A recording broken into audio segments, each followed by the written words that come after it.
Right, pines, pine trees. If you take a look at our pines over here, you will see some pine trees. Now that you know how to make a basic tree, I'll show you how to do the pines.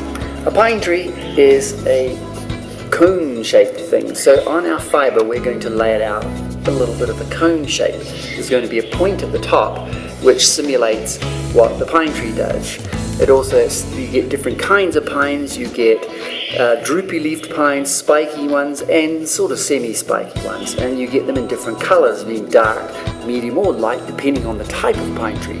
So we go through the same process of combing out the fibers and then cut it off and finish combing out the nice long ones, because at the base of the pine you're going to need some nice long fibers here. And if it's not long enough, you can off-center them so that when it spins you'll get it small at the top, widening out all the way.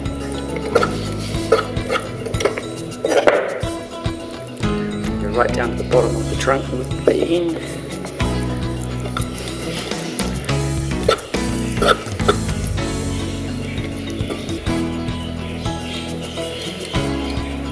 And then chop the top off there. And then I'm going to take some glue and wind up the point like that, and with some Elmer's or PVA glue, put a blob of glue on there, and I'm going to twirl it around so that I'm going to get a nice little point. And then I'm going to trim the tree with the scissors into a cone shape.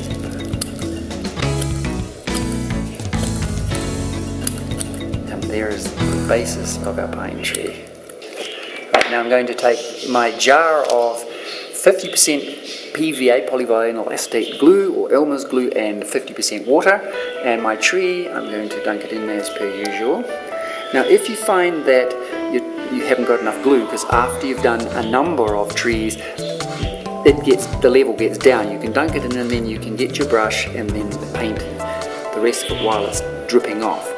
And at the same time as it's dripping, you can then go around composing your branches so that by the time you've got it more or less composed, it's stopped dripping.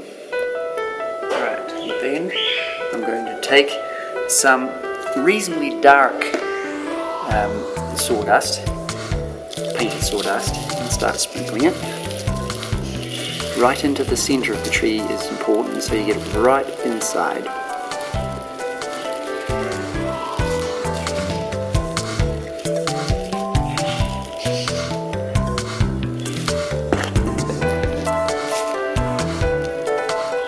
Sprinkle it on with your fingers as well, from the top, from the bottom, from all over.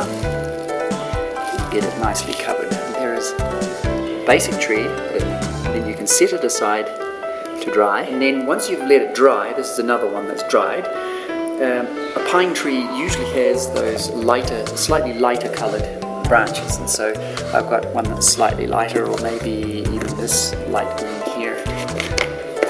And then dab some glue on those tips, particularly on the outside edges, so that it looks like you've got new growth on the tips of the branches. And then once that's all there, we can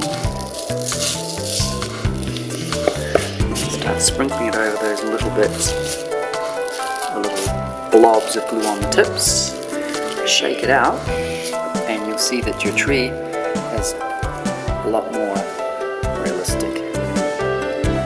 Also, you might want to vary the colour of your trees, some slightly dark, some slightly greener, so that in a normal forest, trees are usually like people. They look the same initially, like Chinamen. All Chinamen look the same, but every single one is individual. Some are slightly stronger than others, some are shorter, taller, some are a little bit maybe sick, and some are healthy. So give your trees a slight bit of variation each one. There's a certain amount of randomness to it so that you can get a good natural looking forest.